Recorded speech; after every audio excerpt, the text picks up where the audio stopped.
Welcome to the Life After Football podcast, presented by me, Jeff and Joby. This episode of my podcast is about football and brain injuries related to it. The most severe obviously being CTE, which is around my senior project. Now, you may ask, what is CTE? CTE stands for Chronic Traumatic Encephalopathy. It is a degenerative brain disease found in athletes, military veterans, and a lot of people with repetitive brain trauma and hits to the head.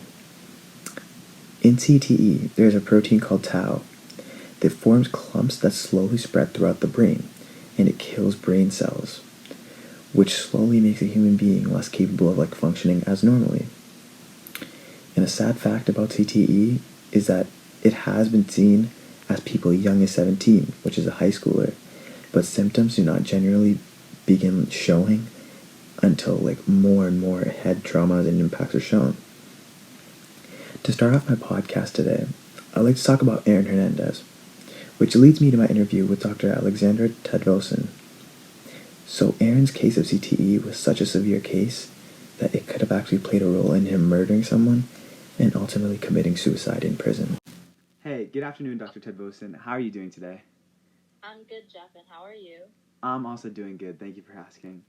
How's school and everything?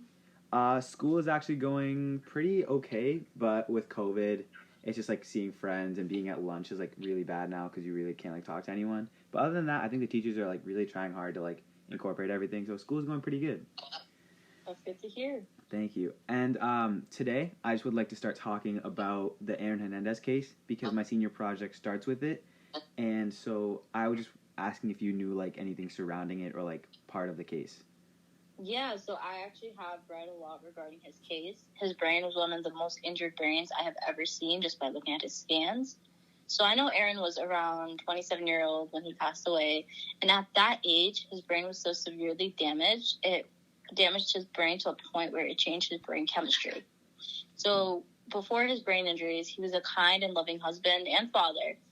And after all the years, all the hits he has gotten, he became aggressive and abusive. All that pent-up rage and anger led to him killing somebody, unfortunately. So Aaron's brain was severely damaged because of football and not letting his brain heal properly after he was injured. So the next question that I would like to ask around the topic is how much would you say that you know specifically about CTE and related brain injuries around that area? So I would like to say that I know a lot about CTE. At Leahy, I work as a neurologist, and I see many different brain scans every day, especially people that have taken many hits to the head and have had more bruising and severe injuries. So, another question on top of that is, when you look at those scans, how can you tell, the difference between, a healthy or, fine, brain or, even the tiniest bit, injured? So that's a great question. So when I was in school to become a neurologist, I had to know even the slightest little injury to the brain. And after so many years of seeing all those scans, I now know what I'm looking for. When you look at a brain scan, the machine will highlight different parts of the brain. And then when you look at the scan, you can easily tell, you're able to tell the difference between a healthy and injured brain. That's interesting. Also, do you know, which sport that comes to you the most for, when you, if you, saw a concussion, for instance, which sport around that area would you say, comes most to you? Yeah, of course. It's because part of the procedure to knowing everything about our patients is asking them how they got their injury. Mm-hmm. And in many cases, they come from teenagers who are playing sports, especially football. And I think the second most would be soccer. Okay. So, another, question on top, the scans again, is, how are, the different scans that you see of, the people that come to you? So, most football players like to put on a tough act to stay in the game, even though they know they have a headache or they're in some sort of pain.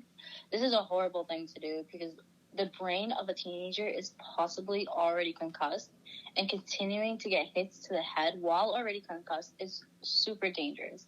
And because the brain has not been able to heal properly, the kids that do this, their scans are terrifying to look at because they're so young and they put their brains in so much trouble that going to be heavily damaged. Yeah, and like with the people that you like have treated, or if you have treated people with CTE, like how do they progress like later on in life? Yeah, so CTE is one of the scariest brain injuries. CTE heavily affects a person's life, even when they're in their 40s or 50s, and even in their old age. The CTE changes the brain's chemistry of a person. They might, for example, change the way they act. At first, the person could have been like super nice like Aaron, but now is much more aggressive and irritable. Also, even though it is super heartbreaking to say, CTE can make a person very suicidal. CTE affects all parts of the brain, and this can cause them to see visions, hallucinations, and these two things can lead to a person ultimately being in a state of mind where they're either scared or have dangerous thoughts of themselves. People with a CTE end up being at risk for a much higher percentage of suicide. That is like really sad to hear that people with CTE and like that disease does end up causing suicidal thoughts. Yeah, no, CTE is very scary. So my next question is, what do you think that their life expectancy would be? So it depends when you get the CTE, but it's usually around 55 years of age. So like around like when they're like living with it, would they need like at-home care? So people with CTE can live by themselves, but they could cause personal harm, and sometimes they're unable to do things by themselves. So home care would be important to them. It would benefit them.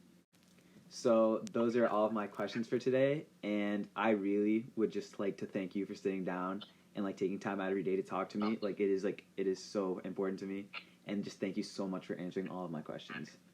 Of course. I love that you're so interested in the brain. It makes me so happy that younger generations are interested in surgery. It's hard, but I know you can get through it. Well, thank you so much. Have a great day. You too, Jeff, and take care. Next, let's talk about football at the younger levels. The Concussion Legacy Foundation found that a high school football player who starts tackle football at the age of 5 instead of 14 has found an incredible 10 times the risk of developing CTE. These numbers are crazy to look at, and the reason for that is because the kids in high school and younger have not fully developed their brains yet. Damaging and injuring their brain many times before it even had a chance to fully develop is horrible for the brain and makes CTE almost a guarantee for kids those age. In our next interview, we have one of my friends, Mitchell Adamson, and we talk about his experience with football. So, how are you doing today? I'm pretty well. How about you? I'm also doing good. Your senior project. How's your senior project going? It's going pretty well. I got some work to do, but I'll get done. All right. So, my first question of my podcast is, where and how long have you played football for? So, I played 1 year, my junior year, at Burlington High School. Mm-hmm. And so, while playing football, have you ever gotten an injury of any kind? Yes, I broke my ring finger on my left hand. So, oh wow, that sounds painful. Yeah. How'd that happen? I don't know exactly. Just after a play, I just kind of felt that my finger was hurting. Went to the doctor and realized it was broken. That is crazy. So, how long do you have to sit out after getting this injury? Normally, a broken finger, it'd only be a week. But because if I were to get it re-injured, I couldn't play for a longer time, so I had to stay out for 2 weeks instead of 1. So I was out for 2 weeks, so 2 games. Okay. So, have you ever been scared to throughout playing football? Have you ever been scared to get a head injury or a concussion or anything like that? No, not really. I never really thought about that because I feel like if I were to think about that, then I wouldn't play to my fullest potential. Yeah. So I never really thought about that. I get that. And so, in your opinion, do you think that's football is a safe sport to play even for kids or adults? I want to say that it's safe, but there are definitely some serious injuries that have come out of football. But I feel that the way football's moving now and the new safety rules and safety equipment, it is a safe sport to play. Okay.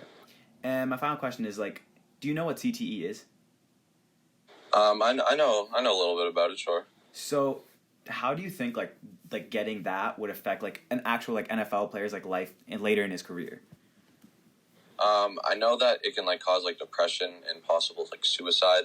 So I know that it's really bad, and that it can just completely ruin somebody's life later on their life. Yeah. Basically. That is what my senior project was about. That's why I'm asking. But thank you so much for sitting down and talking to me. I really appreciate it. Yeah, no problem. Good luck. Thank you. Have a good day.